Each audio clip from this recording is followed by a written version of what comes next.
For 250 years now, humans have been burning coal, oil, and gas for energy. Fossil energy sources are in fact prehistoric woods, millions of years of stored solar energy. The exploitation of fossil fuels made the Industrial Revolution possible and has been providing us with continuous economic growth and technological progress. Yet this development has been causing threatening changes to our climate, the massive effects of which we are only just beginning to experience. By burning coal, oil or gas, carbon dioxide, also known as CO2, is released into the atmosphere. To this day, CO2 emissions have been increasing dramatically. This is because, up until now, economic growth has also meant increasing use of fossil fuels. In just 250 years, a very short time span compared to the Earth's history, humans have increased the quantity of CO2 in the atmosphere by around 40%. This is an alarming amount, bringing us to levels last seen on Earth 4 million years ago. The consequence is increasing warming of the Earth's atmosphere. Since 1750, the temperature on Earth has increased on average by 1 degree Celsius. If we continue like this, the CO2 content of the atmosphere will double, if not triple, in the next 100 years.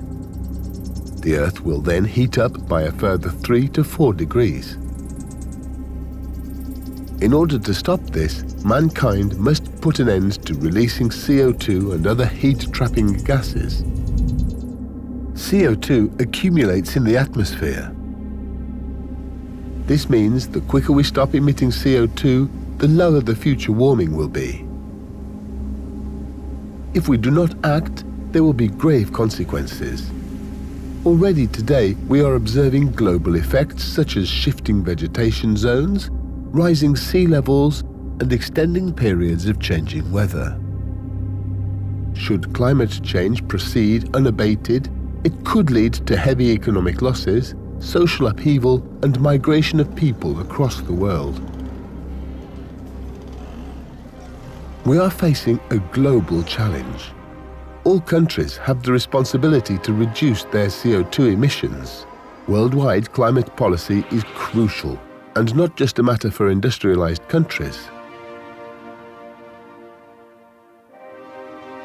Nevertheless, the US, China, and Europe, currently the biggest emitters of CO2 in the world, must lead by example.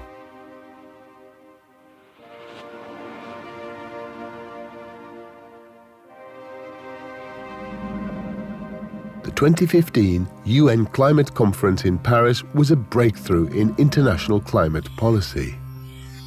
195 states committed themselves to protecting the climate and to reducing emissions step by step. The goal of the agreement reached in Paris is an emission-free society. In Paris, it was agreed to keep global warming to well below 2 degrees Celsius. This means that humankind has less than half of the amount of CO2 left to release compared to the amount it already put into the atmosphere.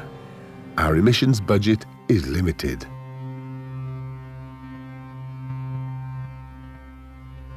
The Paris Agreement commits industrialized countries to help developing countries to reduce their emissions and to adapt to climate change.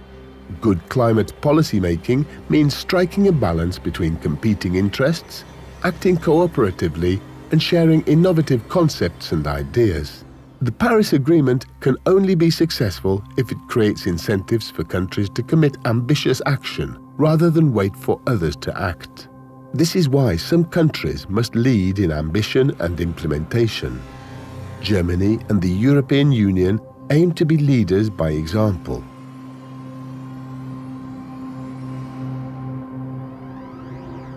"76% of all greenhouse gases stem from energy production and use. That's why the use of fossil fuels, especially coal combustion, must be reduced as soon as possible. This means not only to shift to renewable energy sources, but also that residual emissions from agriculture, heavy industry, aviation and shipping need to be neutralized in the long term.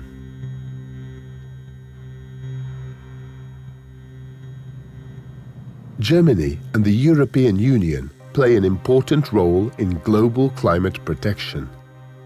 The EU is the third largest producer of greenhouse gases after China and the US, and it is responsible for 10% of global greenhouse gas emissions.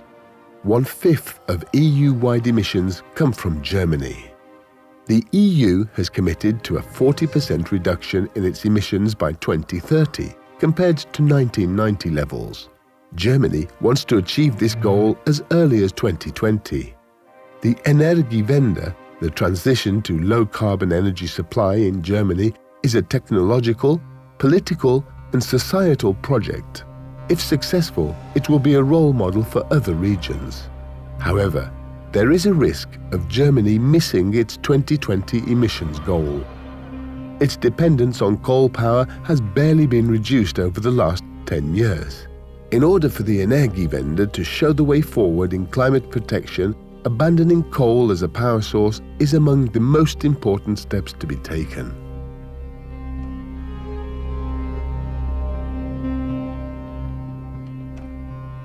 We know we need to act decisively now. The Paris Agreement provides a foundation to build on, and yet agreements mean nothing until they are acted upon. For this, we need creativity, bright ideas, courage, and leadership. International climate policy can only provide the conditions and objectives, but it is up to us to take action, and the time to act is now.